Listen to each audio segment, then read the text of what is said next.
Saya nggak maksakan, cuman saya beri gambaran kalau kuliah di Malang itu begini, di Jogja begini, di Surabaya begini. Kampusnya juga begitu, ada di Malang ada UM, ada UIN, ada itu pas nikah sama ibu sudah 20 tahun ini, ayahmu itu nggak pernah mukul ibu. dengan hari ayah ya pasti ayah terutama. Ya, apalagi orang tua kita yang itu ya marah ya.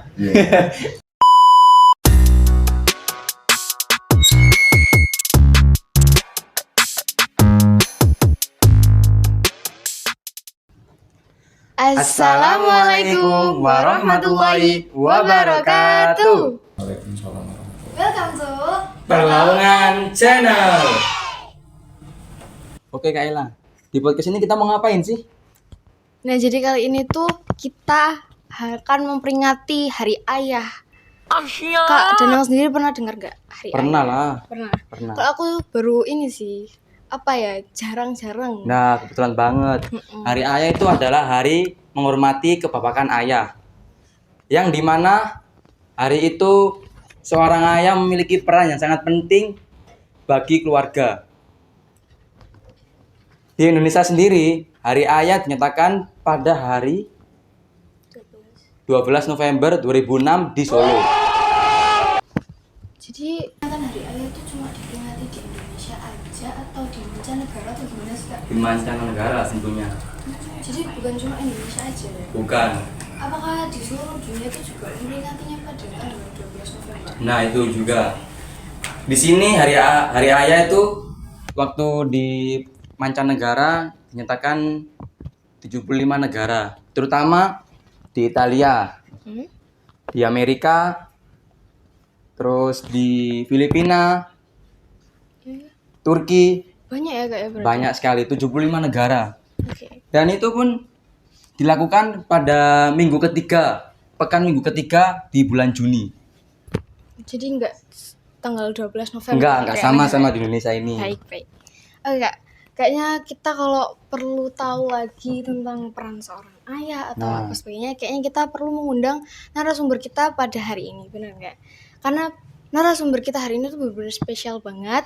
Beliau ini adalah Kepala SMP Antigawaru, yaitu Ustadz Husein. Nah, beliau ini tuh selain sebagai seorang leader, beliau juga menjadi sosok peran ayah yang sangat hebat bagi anak-anaknya. Hebat sekali dong.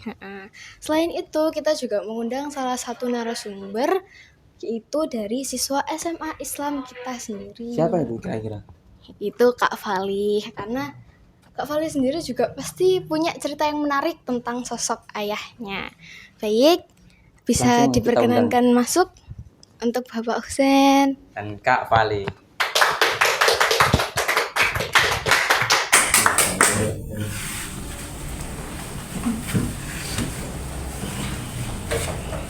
Apa kabar Bapak? Alhamdulillah.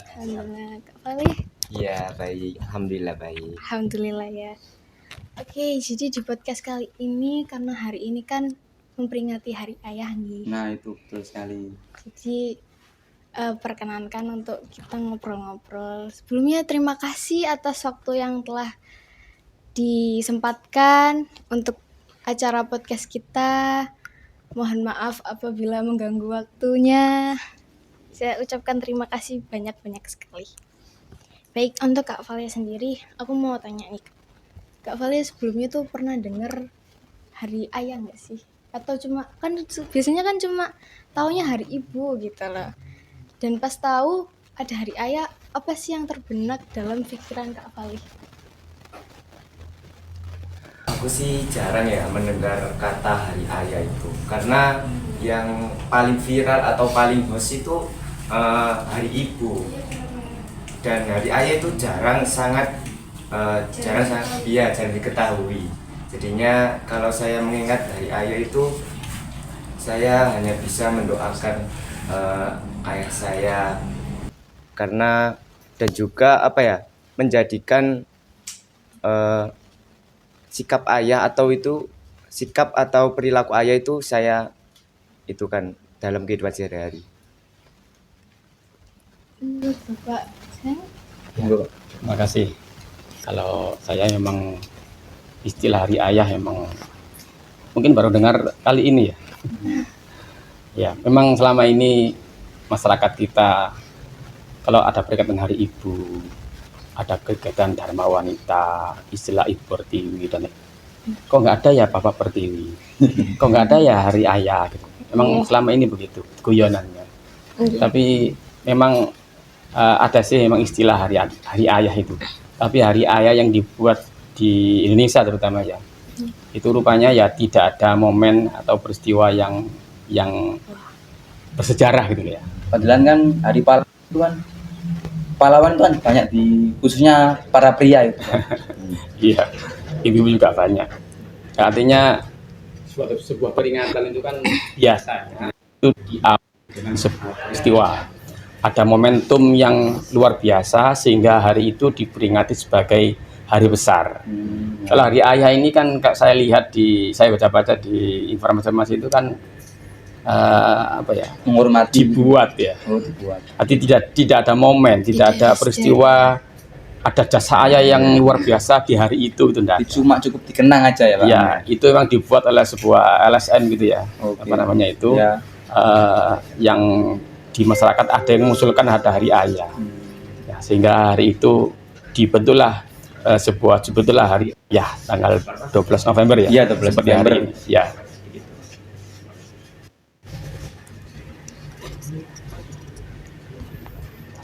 Untuk Kak Vale, apa yang terpikirkan pada saat mendengar kata ayah? Jadi untuk Kak Vale sendiri, waktu sekarang memperingati hari ayah, oh iya apa sih yang ada di benak pikiran Kak Vale dalam mendengar kata-kata ayah? Kalau saya untuk mendengar kata ayah itu, saya itu ingin merenung karena apa ya, kata-kata ayah itu sangat jarang karena yang sering itu ibu, karena ketika saya dilahirkan dengan ibu itu sangat yang sangat diingat, yang sangat repot atau apa ya gimana itu? Iya, hari-harinya itu ibu itu sangat kasihan karena apa? Saat saya dilahirkan itu darah yang keluar tuh sangat banyak. Dari beberapa saudara-saudara saya itu saya yang paling banyak mengeluarkan darah itu. Nah, karena itu saya itu seringnya mendengar kata ayah itu ingin merenung apa yang dilakukan, apa kerja keras ayah itu di mana. Karena jarang sekali melihat kerja keras ayah itu dilihat oleh keluarga saya atau masyarakat gitu, karena kerjanya itu di belakang layar keluarga itu. Untuk Kak Vale sendiri, mengapa kalau mendengar kata ayah kok sedih, terus sampai mata itu berkunang-kunang gitu? Apakah ada yang bermasalah dengan ayah itu Kak Vale? Iya, ayah saya itu sudah almarhum. Itu turut pada berduka hari cita. Kamis kalau nggak salah. Hari Kamis itu ceritanya itu ayah saya kan pernah sakit itu ya, sakit stroke kalau nggak salah itu, karena kesukaan itu kalau nggak salah merokok. Dan pada waktu itu ayahku juga makan buah durian kalau nggak salah. Ketika makan durian dan setelah merokok itu sangat berbahaya. Jadinya saya teringat ayahku saat Meninggal ya. bukan saat pertama kali sakit. Oh. Itu soalnya langsung di hadapan saya. Pas keluar dari kamar mandi itu tiba-tiba itu saya masih kecil itu. Tiba-tiba itu kok jatuh sendiri gitu. Kenapa saya cuma melihat sini soalnya saya masih kecil gitu ya. Saya nggak tahu mau melakukan apa gitu. Terus sudah berapa tahun itu sakit, dari tahun sebelum COVID atau COVID itu ya. Itu dirawat di rumah sakit. Nah, pada waktu kapan ya, tahun sekarang itu ya. Pas waktu wafat itu saya terakhir kali itu kapan ya. Pokoknya saya itu menjaga ayah saya di rumah sakit. Menjaga itu 2 minggu sampai saya itu meninggalkan pelajaran di sekolah ini. Terus pada waktu itu saya bergantian sama kakak saya bergantian terus ketika saat di rumah itu apa ya, terakhir kali itu nggak bisa ngunyah kalau nggak salah, itu pertama nggak bisa ngunyah. Terus kalau mau ngomong itu pelat, terus kalau mau sholat itu nggak bisa, jadi tidur saja kalau terakhir kalinya itu. Nah, pada waktu tidur saja itu dipanggilkan tuh sama ibu saya itu, saudara-saudaranya itu pas mau wafat itu ya. Nah, dipanggilkan apa ya, mau ngomong kata-kata terakhirnya gitu, mau itu. Nah, pada waktu wafat itu saya gimana ya, adik saya itu nggak bisa melepaskan gitu. Pecah gitu, piar gitu kayak. Iya, nggak bisa itu. Karena pada waktu itu saya itu hampir nggak bisa berhenti menangis kalau nggak salah itu ya. Ya, mungkin ketika mendengar kata ayah, jadi saya merenung dengan peninggalan ayah saya. Sebelumnya turut berduka cita Kak Vale ya. Iya. Untuk Pak Husain sendiri, bagaimana bagaimana apa sih yang terdengar pada saat kita terfikirkan mendengar kata-kata ayah?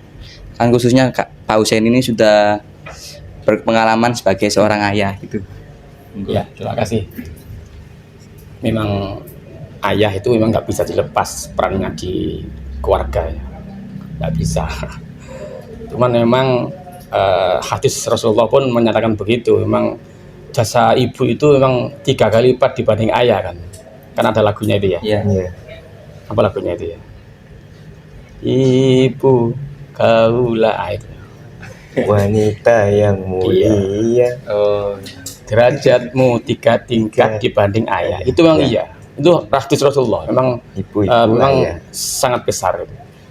Dan ada hadis yang lain ya, yang menyebut qala umuka 3 kali baru qala abuka. Nah, itu menandakan memang pentingnya seorang ibu.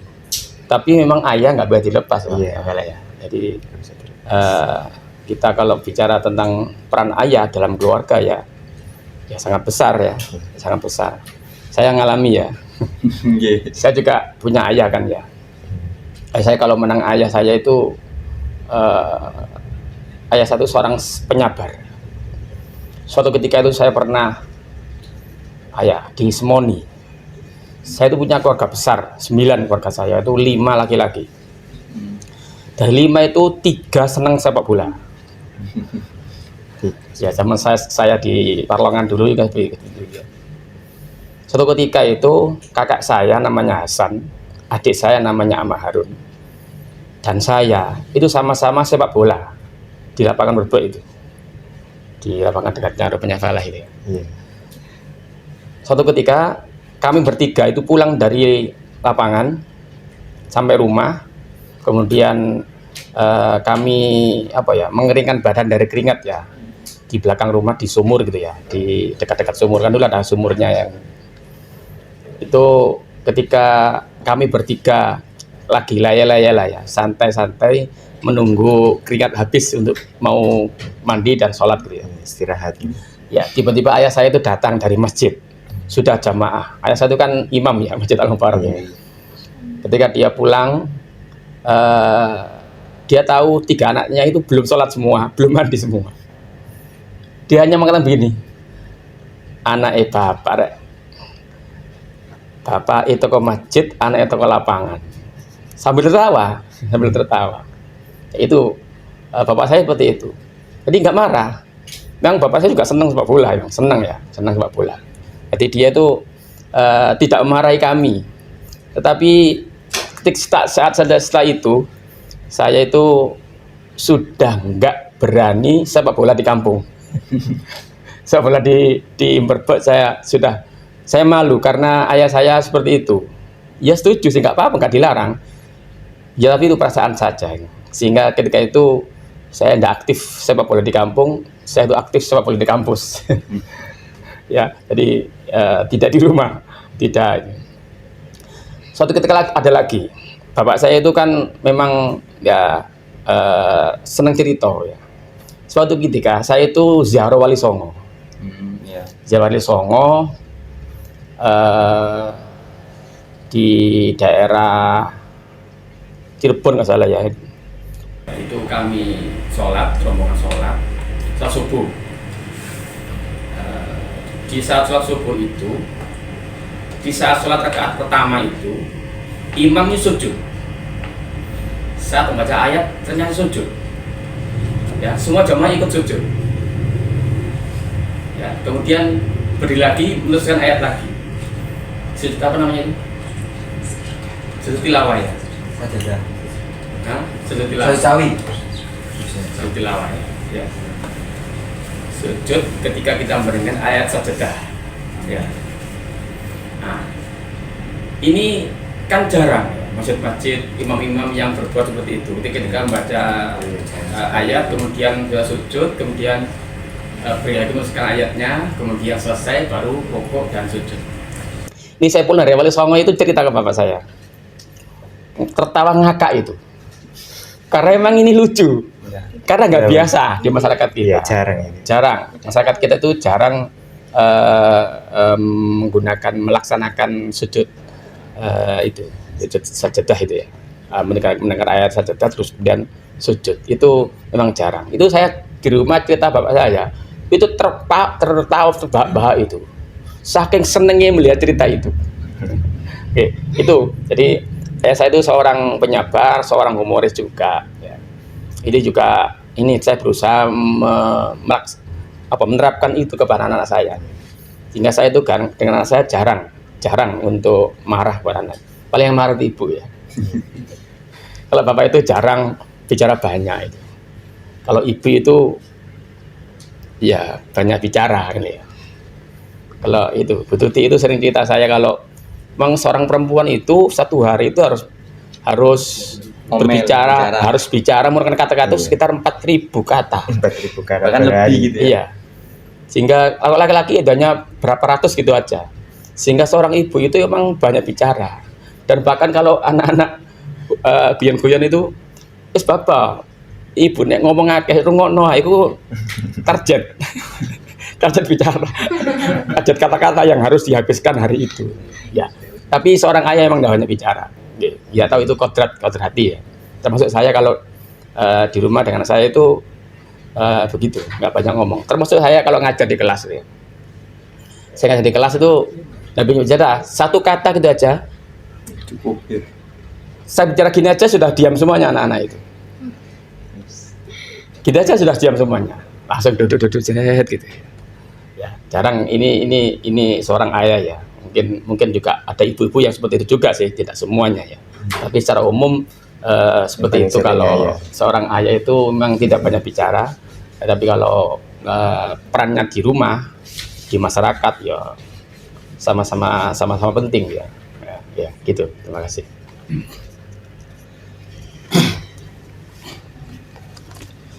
Menurut Kak Fali sendiri dan Bapak Husein, adakah memori yang tersimpan, yang terkenang pada saat bersama ayah? Jadi memori yang sangat dikenang sekali sama Kak Fali. Terutama kan Kak Fali sendiri kan, Oh iya. bapaknya sudah tidak ada gitu kan. Pasti Bapak saya juga tidak ada. Oh iya. Banyak memori terkenang gitu kan ya. memori yang paling dikenang oleh Kak Fali pada saat itu Kak Fali Bersama. bapaknya. Ya. Kalau saya memori terkenang itu pada waktu kecil. Karena pada waktu senang-senangnya saya mempunyai ayah yang sangat hebat. Karena saya sering diceritain ibu itu ya pada waktu kosong-kosong itu ya. Diceritain itu ya. Ayahmu itu pas nikah sama ibu sudah 20 tahun ini, ayahmu itu nggak pernah mukul ibu. Jadi melampiaskannya itu kepada anaknya. Jadi yang kena itu saya, kakak saya, sama adik saya itu. Jadinya ya gimana ya, sangat keren sih. Saya baru tahu kalau ayah saya itu nggak pernah mukul ibu saya. Terus pada waktu kecil itu kan saya itu sering sekali diajak jalan-jalan gitu. Terus pernah itu pada waktu ayahku masih muda kan. Nah itu saya diajak ke apa namanya itu, lihat sepak bola itu apa namanya? Stadion. Ya stadion ya. Pada waktu stadion saya kan masih kecil ya, kelas berapa itu kalau nggak salah, 2 atau 3 itu. Nah itu saya ke stadion sama kakak saya. Nah itu pas saya di stadion itu saya itu muter-muter, jadinya ayah saya itu apa ya, kehilangan apa, nyari-nyari saya itu sangat susah. Soalnya Kan besar juga. saya nggak bisa diam saja gitu, nggak introvert gitu loh. Jadinya saya ya apa ya, saya itu suka gerak-gerak gitu. Dan Nggak kalau bisa diam kalau gitu ya? ya nggak bisa diam. Kecil dulu ya. Iya, soalnya masih kecil itu suka bermain-main. Tapi kalau beda kalau kayak kak saya itu. Jadi itu cerita-cerita itu memori. Terus pernah memori pada waktu sekeluarga itu jalan-jalan, nginep kalau nggak salah itu di mana, lupa saya itu. Soalnya masih kecil, itu masih ada fotonya itu. Dan saya itu pernah dikasih apa ya, nasihat terakhir ayah pada waktu itu,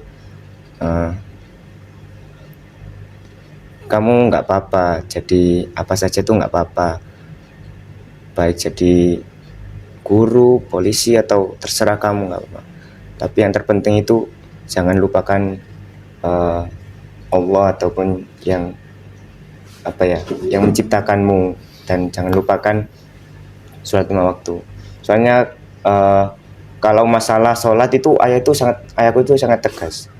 Pernah itu saya main-main itu ya, terus waktunya adzan, terus ayah saya itu bawa apa itu nggak salah, bawa sabuk besar, sabuknya besar segini, terus mau dipukulkan ke saya, terus saya mau loncat ke jendela itu sampai kaki saya itu berdarah, terus gak ngurusi apa, nggak mikirin darahnya, sholat ya sholat, terus sampai di itu berdarah itu, terus dicucikan sama ayah, tapi kok ternyata lukanya itu cuma segini tapi darahnya itu banyak banget, nggak tahu kenapa itu. Iya terlalu dalam kayaknya, jadinya sangat itu. Jadi tipenya ayahnya Kak Vale itu disiplin dalam beribadah gitu. Iya, tapi ayahku juga itu orangnya itu sangat baik untuk orang lain juga. Gitu. Untuk Bapak Udan sendiri yang sudah merasakan pengalaman sebagai ayah sekarang, kan tentunya kan banyak orang yang memiliki ayah, bukan tentunya banyak orang, udah pasti orang memiliki ayah sendiri. Menurut Kak Udan sendiri, Bapak Udan sendiri gimana memori yang dikenang? Ya, kalau dengan ayah saya, ya kalau saya kecil saya nggak ingat ya. Saya besar, yang pasti ayah saya itu memang luar biasa. Iya, ayah saya itu kerja membuat sandal, ini di rumahnya banyak kan ini. Oh, Bapak Jinur itu jeragannya bapak saya, tapi menjadi kiainya. Jadi Kiai Nur, apa Nur ini? Iya. Nah, Mbak Nur itu dengan ayah saya itu berteman akrab. Dulu sejak saya kecil-kecil itu ya kerjanya di sana. Ya jalan kaki ke sana terus pulang. Dulu seingat saya ketika mungkin saya masih SD mungkin ya. Itu kalau kemudian yang paling pengaruh di dalam kehidupan saya itu ada pesannya bapak saya. Sin kon nek dikongkon uwong harus gelem. Itu pesan yang saya pegang sampai sekarang. Sehingga saya itu kalau disuruh orang harus mau. Itu perintah ayah saya. Tuh, napa Pak? Nek wong sampe dikongkon uwong, itu berarti wonge ngerti sampe iso. Nah, itu. Wonge kok nganggap sampe iso, ya sampe harus bisa.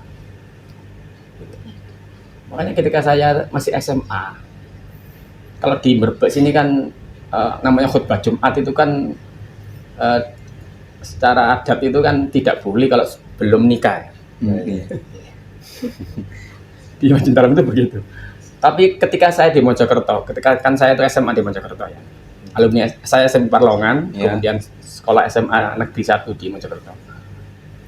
Ketika saya kelas 1 itu sudah disuruh masyarakat di sana untuk khutbah Jumat. Ya opo rek. Saya ingat pesan bapak saya. Dikongkon gelem saya akhirnya. Khutbah gitu. Khutbah Jumat saya itu sejak saya SMA sudah khutbah Jumat. Sampai sekarang khutbah Jumat itu sing ngerogi. Padahal kan udah Biasa. biasa. Iya. Jadi pesan saya bapak saya itu begitu. Jadi saya mau khutbah Jumat di sana. Walaupun saya merasa nggak bisa sih sebenarnya. Tapi karena disuruh orang terus kata pesan bapak saya dikongkon uang gelem mau. Itu akhirnya saya mau. Bahkan sampai sekarang saya jadi kepala sekolah di SMP. Bukan kemauan saya. Itu banyak orang yang nyuruh saya. Mas, daftar kepala sekolah. Daftar saya daftar pegawai negeri itu pun juga disuruh. Dulu teman-teman saya, Sin, saya daftar. Wes di rumah gitu ya. Akhirnya daftar kepala sekolah gitu. Daftar ayo. Loh Pak, golongan saya masih 3B, nggak boleh kan, harus kan 3C minimal. Saya 3B disuruh. Saya tanya-tanya, yo gak bisa naik 3B itu. Poro karo nyurung mobil ban kotak, nggak mungkin bisa jalan. Akhirnya yang nyuruh saya itu tak beritahu, saya masih 3B. Makanya ketika saya 3C, belum 2 bulan, langsung disuruh daftar. Kebetulan ada pendaftaran kepala sekolah. Ya saya daftar saja. Itu disuruh orang. Mungkin karena mereka merasa mampu. Itu yang sangat terkenang dari ayah saya untuk prinsip hidup saya. Yang kedua, saya itu disuruh ayah saya itu tidak boleh keluar dari mertua. Nah ini yang saya berat. Harus kon kurang nang kene ae. Rewang masmu nang masjid gitu kan ya. Nah, kakak saya kan udah meninggal. Kakak saya itu laki-laki 3 itu sudah meninggal semua. Sekarang ini. Nah, tinggal saya yang adiknya, adik saya yang laki-laki 1. Ya itu akan saya pegang. Ya, jadi tetap ada di mertua. Dan yang terakhir ketika ayah saya menjelang meninggal dunia, emang saya ingat betul itu tahun 94 ayah saya meninggal. Insya Allah Ahad besok haulnya bapak saya itu. Mulai 94 meninggalnya itu ayah saya itu bulan Mei itu mengantar saya wisuda 94. Ya. Ayah saya meninggal itu insya Allah Oktober, Mei, Juni, Juli, Agustus, September. Jadi dia sakit di rumah sakit Islam itu sekitar 2-3 mingguan. Kan waktu itu sempat menikahkan kakak saya yang perempuan. Kakak saya nomor 6 itu menikah pada saat ijab kabulnya itu ayah di rumah sakit. Sehingga ijab kabulnya di rumah sakit itu kakak saya yang perempuan. Nah, kemudian pulang sudah sembuh dari rumah sakit, pulang sudah sembuh. Qadarullah 2 hari kemudian meninggal dunia. Ya, di rumah saya yang selatan itu. Ya, itu beberapa poin yang perlu saya sampaikan kesempatan ini. Tapi untuk ayah saya sebagai ayah ini, memang anak-anak saya itu ya terutama yang perempuan kayaknya. Kalau yang laki-laki biasa-biasa saja. Yang perempuan yang kecil terutama, kalau sambangan di pondok itu kalau dengan saya itu, disayang-sayang saya itu. Gak tahu, padahal ya biasa saja artinya. Banyak dengan ayah, anak saya. Katanya orang kan anak perempuan itu dekatnya dengan ayahnya. Gitu. Tapi nyata anak saya yang nomor 3 ini, ya dekatnya dengan saya gitu. Oke, gitu. Terima kasih. Jadi memorinya sangat bermakna sekali. Iya. Banyak wawasan yang dapat gitu. Pesan-pesan yang disampaikan pun sangat bermakna dari pesan yang disampaikan oleh almarhum ayahnya Mas Wali, almarhum ayahnya Bapak Hussein Hussein sendiri. Nah, Mas Wali sendiri ingat nggak kira-kira apa kesukaan ayahnya Mas Wali? Kayak makanan atau kebiasaan mungkin dari banyaknya memori Yang sering dilakukan oleh ayahnya Kak Vale. Favorit ya. Kalau ngomongin kesukaan banyak ya. Tapi kalau seingat saya itu saya itu suka sekali mengisi hal-hal yang kosong. Maksudnya ketika ada acara nih, terus saya itu menggantikan yang kosong-kosong itu, maksudnya kayak menghadiri acara kalau nggak salah itu. Dia itu sering menggantikan, seingat saya itu. Dan ketika apa ya? Ketika acara itu kalau nggak salah dia itu ngomongin tentang acara itu ke ibu saya. Jadinya dia itu nggak bisa berpikir sendiri. Maksudnya sosialnya bapak saya itu sangat tinggi, tapi kalau ngomongin pengetahuannya itu rendah. Jadinya ngomonginnya ke ibu saya. Terus kalau masalah kesukaan makanannya itu apa ya, kalau durian kalau nggak salah itu. Pernah gini. Pernah itu ayah saya itu menghabiskan berapa ya? 10 durian kalau nggak salah itu. Itu sampai kelompokan gitu. Sampai nggak tahu kenapa nggak bisa bicara itu, sampai itu saya kebanyakan ini saya diceritakan oleh ibu saya ya. Jadinya kurang tahu saya. Terus ya bapak saya suka sepak bola juga. Suka pelatih terus Hebat. melatih ya. Juga pemain juga sih, kalau juga pemain juga pelatih, tapi yang terakhir itu pelatih. Ya gitu aja kalau kesukaan ayah saya. Mungkin kalau Bapak Lucian sendiri bagaimana? Jadi ayahnya Kala itu namanya Pak Samsudin. Itu kan teman akrab saya itu. Adik kelas 3 tahun ini kan saya. Nggak salah temannya istri saya. Jadi selesai 3 tahun mungkin. Ketika dia kuliah itu pertama di Unesa itu di geografi. Terus setelah setahun itu dia mutasi ke jurusan olahraga. Ketika saya dari kepala MTSN nomor 2, itu Pak Samsudin itu guru olahraga di sana. Kalau pelatih futsal, pelatih ekstra futsal yang luar biasa. Pak Samsudin yang luar biasa bagi saya juga.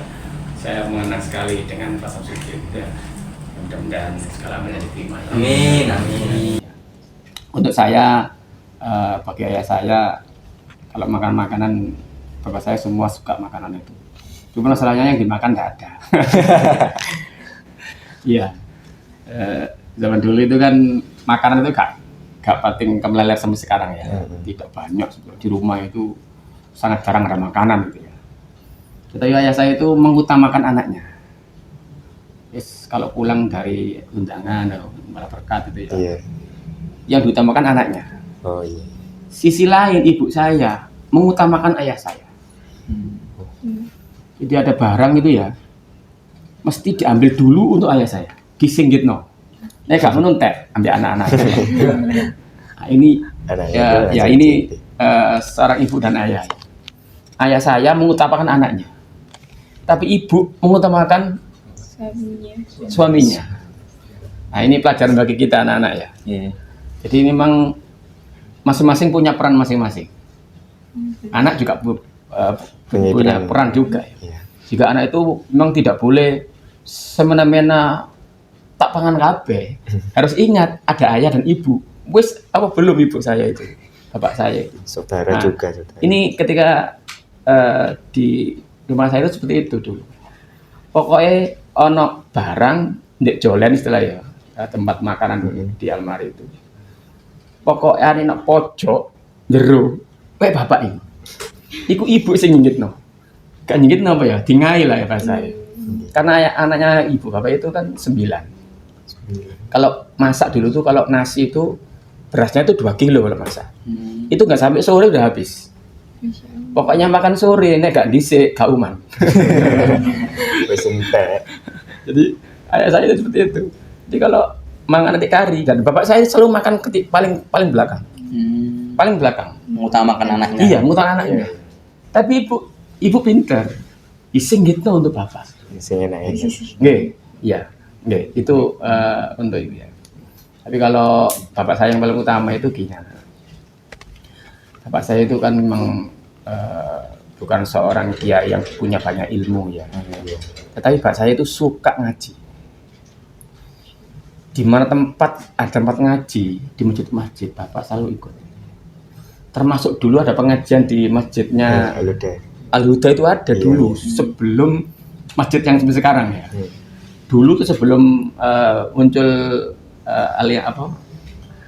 kelompok-kelompok itu di Al-Huda juga ada pengajian. Bapak saya itu ikut di sana, di Ngeni, di Watung, di Ngedongan, di Bogor Utara itu bapak saya ikut ngaji, bukan mulang ngaji, ikut ngaji sebagai murid. Ya, ada Mbak Imam dulu, Mbak Imam Tambah Sumur, ada Yai Mustafa, Watung Asri, itu bapak selalu ikut. Tetapi bapak itu oleh kiai yang ngaji itu selalu disuruh berdoa setelah ngaji. Itu. Yai Tofa itu Watung Asri itu kalau ngaji Ahad Jumat pagi itu kan ratusan muridnya.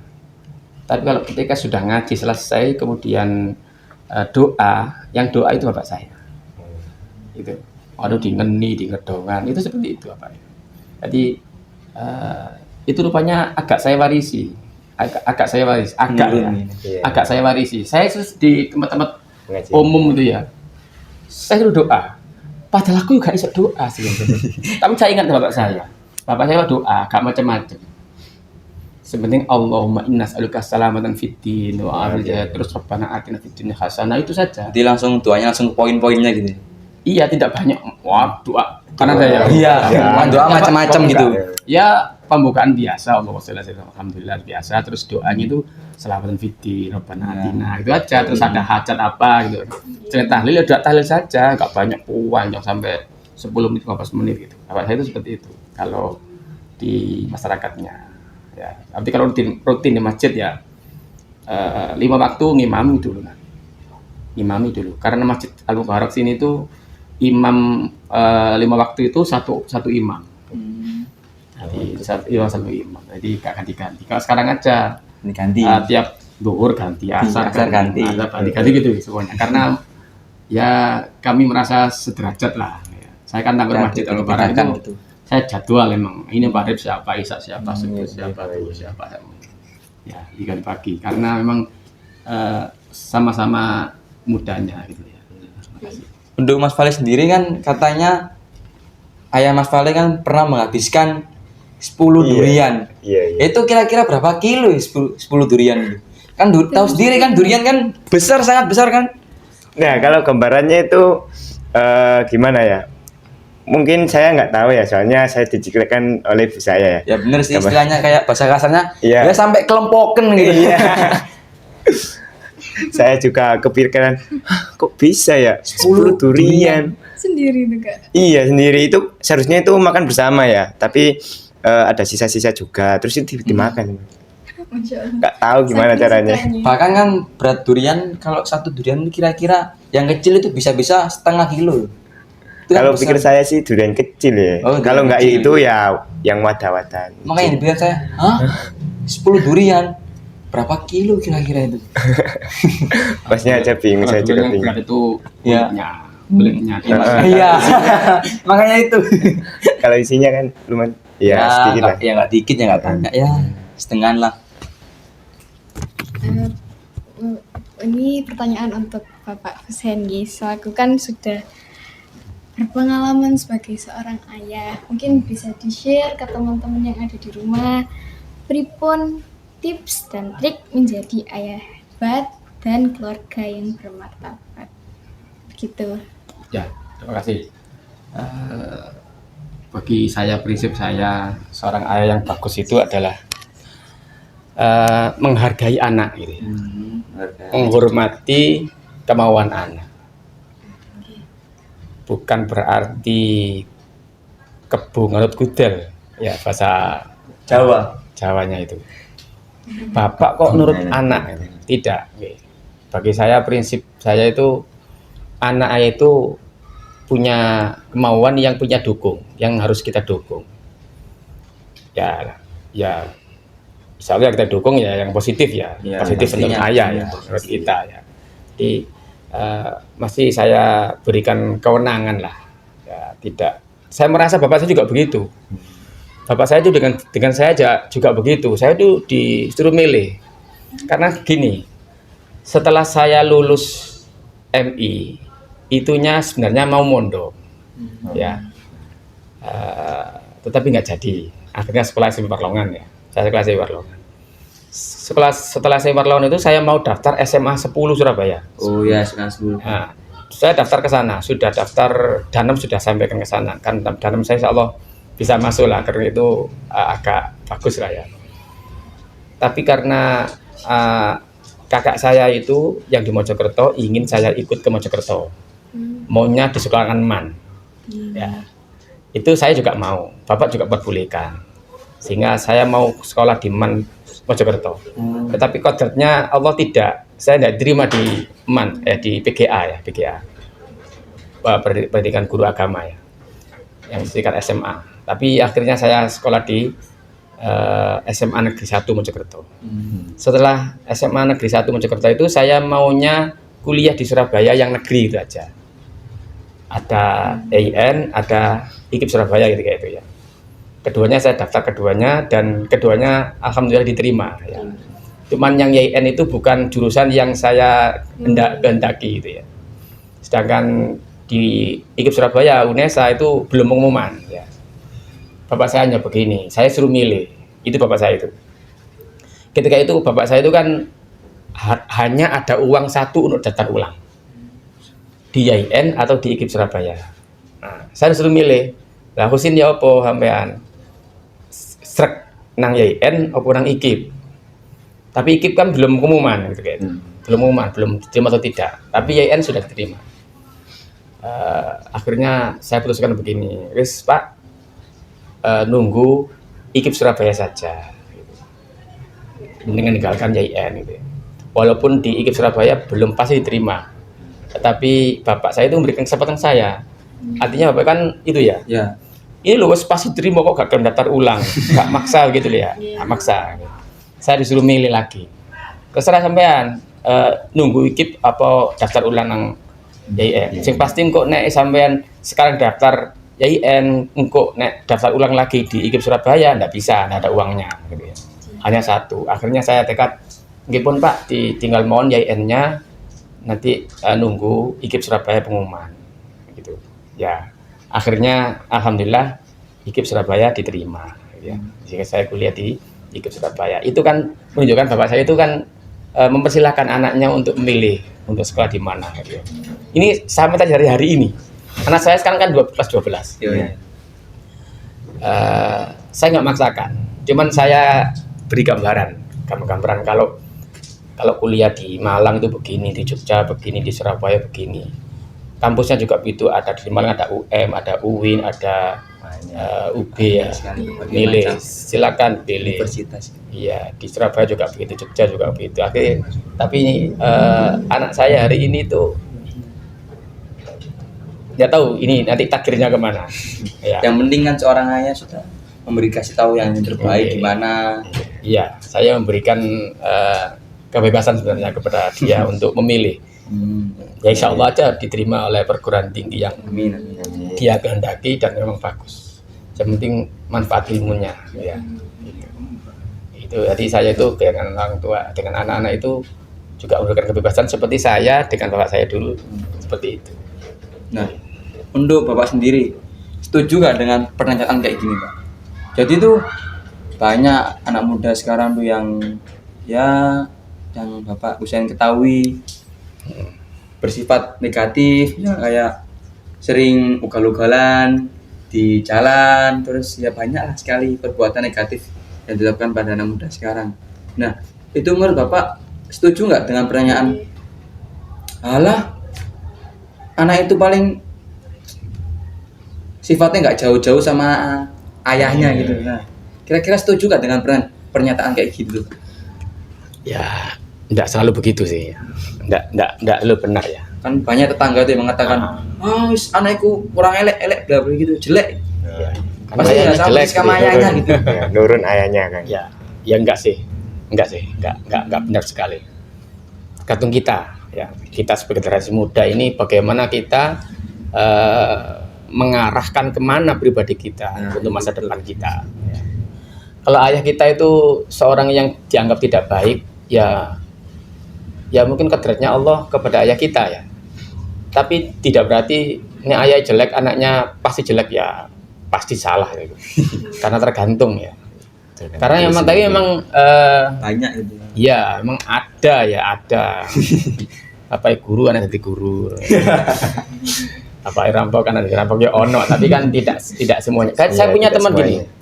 Saya punya teman, bapaknya itu ya sama dengan saya kok. Ayah saya itu sekolah mungkin SR saja ya, SD saja. Ayah saya itu. Anaknya yang 9 itu, dari 9 itu ada berapa ya? 6 yang sarjana. Ya. Dan alhamdulillah sekolah semua anak saya. Dan ini saya sampaikan ke anak saya. Ayah Buya iki lho, saya ngambilkan Buya. Buya iki lho, bapaknya sekolah SD. Tapi Buya iso sekolah S2 gitu ya. Sampai anak Buya masa gak iso S2 gitu. Minimal S2 gitu. Ya, ini anak saya nomor 2 insya Allah moga-moga bisa S2 di UGM ya. Semoga bisa tercapai. Dia sudah mau ke S2 gitu ya. Yang insya Allah, tapi jurusannya kok sama dengan bapaknya gitu. Saya juga pendidikan sejarah. Dan bisa mendalami gitu kayaknya. Tapi anak saya itu ilmu sejarah lebih dalam gitu ya. Yang S1-nya kemarin itu sejarah budaya Islam. Itu yang mudah-mudahan kebaikan bisa ditiru anak yang baik. Tapi orang tua yang jelek mudah-mudahan anaknya nggak tiru jelek. Gitu ya. Kan kita doa seperti itu, mudah-mudahan para generasi muda yang arahnya salah ya, mudah-mudahan nanti bisa kembali lagi ke arah yang benar gitu ya. Semoga kita semua anak-anak SMP SMA Marlongan juga begitu ya. Semuanya menjadi anak-anak yang bermanfaat, yang bisa mengarah ke hal-hal yang positif. Termasuk ini kegiatan sekolah seperti podcast ya. gitu. Ini kan Sharing-sharing tentang ya, hari ayah. jarang-jarang ada sekolah yang mengadakan seperti ini. SMP 3 Baru aja masih akan ini. Iya. Masih Semoga akan. segera gerakan gitu. Ya, masih dominasi oleh Bapak Ibu gurunya. Ya, anak-anak masih belum. Masih gambar. Oke, anak SMP tapi. Kamu anak SMA ya, Bang? Oke, itu aja. Jadi dengan pernyataan tersebut tuh kurang setuju ya. Ya. Untuk Kak Fali sendiri dan Bapak Husain, apa yang ingin disampaikan untuk keluarga dan masyarakat tentang peran ayah? Jadi apa yang harus disampaikan pada teman-teman yang ada di studio dan seluruh masyarakat dan yang di sekitar Kak Fali sendiri, apa sih peran tentang seorang ayah itu? Untuk pesan kepada semuanya,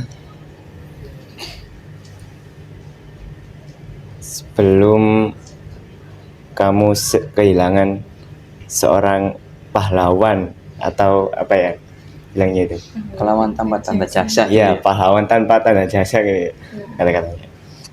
Hargailah ayahmu sebelum kamu ditinggal atau itu kehilangan seorang pahlawan, karena tidak semuanya yang dilakukan seorang ayah itu ya nggak benar, itu nggak semuanya benar, ada salahnya juga. Dan kerja keras ayah itu sangat keras atau sangat banyak dan sangat berpengaruh untuk keluarga juga, karena sebagai kepala keluarga sekaligus tulang punggung juga. Nah, dengerin tuh teman-teman, taat kepada seorang ayah sebelum merasakan kehilangan. Dan untuk Bapak Husain sendiri, bagaimana yang harus disampaikan pada keluarga dan masyarakat dan tokoh-tokoh tertentu tentang peran seorang ayah?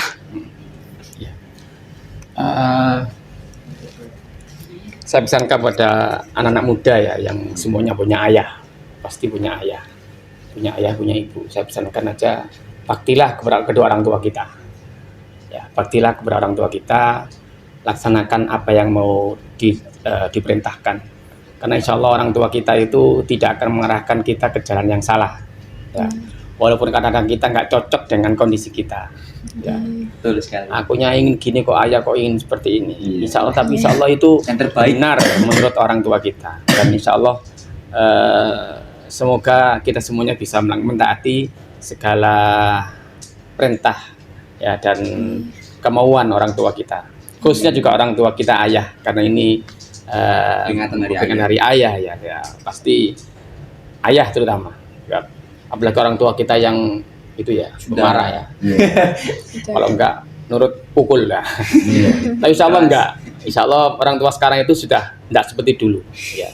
Orang tua itu ya itu nasihatnya itu mari kita turuti, kita nasihati, kita taati, dan semoga kita semuanya menjadi anak-anak yang bisa berbakti, kemudian bisa melanjutkan perjuangannya. Okay. Kita sama-sama punya orang tua, semoga kita semua ini yang hidup bisa melanjutkan perjuangan orang tua kita, terutama orang tua kita ayah. Ya, terima kasih.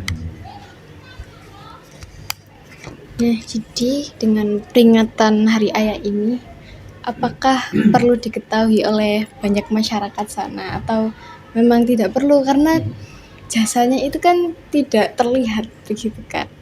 Bagaimana pendapat Pak Husain sendiri? Ya, enggak apa-apa, digemborkan untuk Hari Ayah. Ya, Nggih, Memotivasi. iya. memotivasi. Monggo enggak apa-apa kita sampaikan ke khalayak, Bapak. Yang perlu Hari Ayah itu perlu. Perlu. Ya. Untuk nyeimbangi Hari Ibu. Oh, ya. Karena ibu itu sudah banyak. Ya tadi di awal saya katakan, ada Ibu Pertiwi. Ada Dharma Wanita. Nggih. Gedung wanita kan banyak itu. Kan gedung Bapak enggak ada ya. Nah, ini cocok gitu namanya. iya ya jadi ya memang ayah juga sangat penting untuk kita ya. Karena itu enggak apa-apa kita terus menggelorakan Hari Ayah 12 November tiap tahun ya. Baik. Semoga anak-anak di SMA Parlongan ini juga bisa merayakan lagi Hari Ayah tahun berikutnya gitu ya. Amin. Kalau menurut Kak Vale sendiri bagaimana? Kalau menurut aku ya sangat nggak sangat sih, tapi juga perlu karena kebanyakan dari generasi sekarang itu kurangnya motivasi. Nah, munculnya motivasi itu dari seorang ayah yang sudah bekerja keras dalam keluarga tersebut. Jadinya untuk para penonton rayakan Hari Ayah ini dengan keluarga-keluarga kalian. Gitu.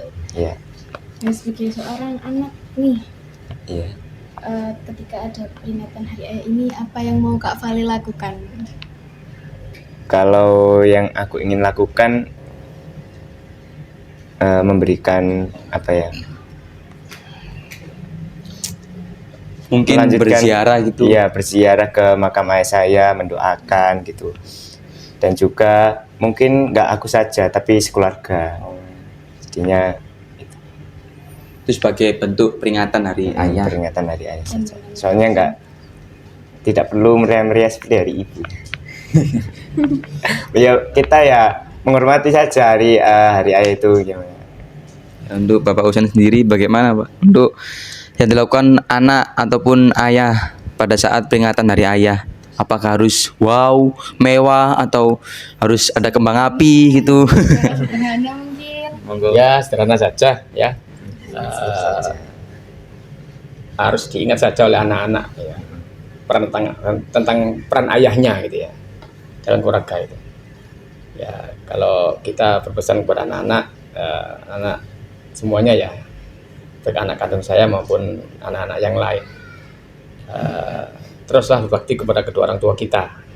Ya, Hari Ayah, Hari Ibu, Hari Anak, ya ini semuanya berperan dalam keluarga. Mari kita bersama-sama membangun keluarga kita masing-masing untuk menjadi keluarga yang bahagia dunia, mawaddah warahmah, ya, dan itu menjadi prinsip di semua keluarga kita. Semoga kita menjadi bagian dari usaha-usaha untuk mensejahterakan kita di masyarakat kita. Nah, sebagai seorang ayah sendiri, apa harapan Pak Husain yang ingin disampaikan untuk seluruh penonton mungkin yang ada di rumah dalam peringatan Hari Ayah ini? Harapan yang mungkin tidak pernah dilakukan oleh seluruh masyarakat itu gimana? Ya, mari kita peringati Hari Ayah ini, monggo sama-sama untuk mencintai ayah kita, ya, mencintai ayah kita, baik yang masih hidup maupun yang sudah wafat. Kalau yang masih hidup tentunya mudah kita untuk berbakti, menunjukkan kebaktian kepada orang tua kita. Tapi kalau yang sudah meninggal itu, kalau pesan-pesan Rasulullah itu selain kita ziarah mendoakan, yang penting adalah kita melanjutkan apa yang menjadi kebiasaan orang tua kita. Apa yang nyobain kita, amalan yang baik, mungkin teman-teman ayah kita dulu itu perlu kita sambungkan dengan kita. Nah, itu diantaranya apa yang kita perbuat terhadap ayah kita yang sudah wafat maupun yang masih ada. Kalau Kak Vale sendiri bagaimana sebagai Seorang anak. Nah, yang diharapkan bisa disampaikan kepada penonton yang ada di rumah. Harapan untuk Hari Ayah ini ya. Harapanku cuman ya seperti Pak Husein tadi, meneruskan apa yang sudah dilakukan oleh ayah kita sendiri. Soalnya kenapa ya, kita sebagai anak itu kan turun temurun ya kita harus melakukan hal-hal yang positif yang dilakukan oleh ayah kita dan melanjutkannya. Dan kita tidak boleh melupakan hal-hal baik atau meninggalkan hal-hal yang baik yang sudah dilakukan oleh ayah kita. Maka dari itu kita harus, harapan saya, lakukan apa yang sudah dilakukan oleh ayah kalian. Ya mungkin itu saja.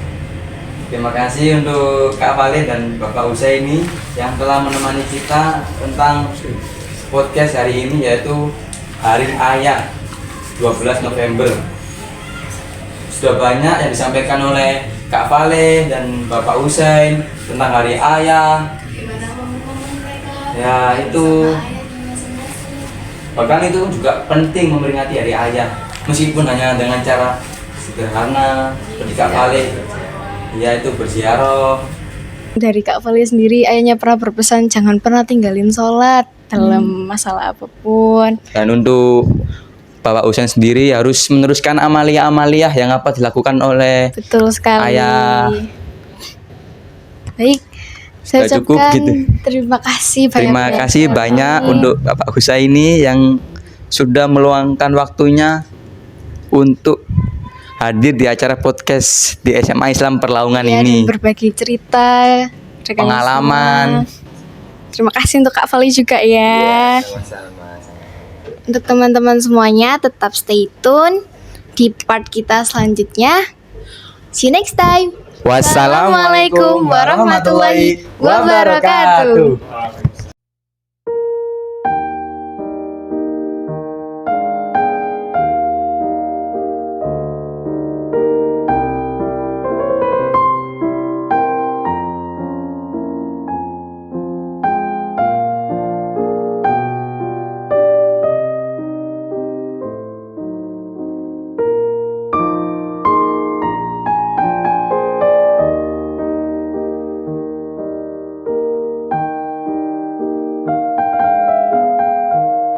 Assalamualaikum warahmatullahi wabarakatuh.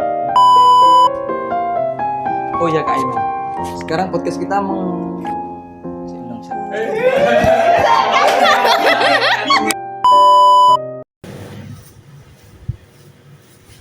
Assalamualaikum warahmatullahi wabarakatuh. Selamat siang. Salam Om Swastiastu.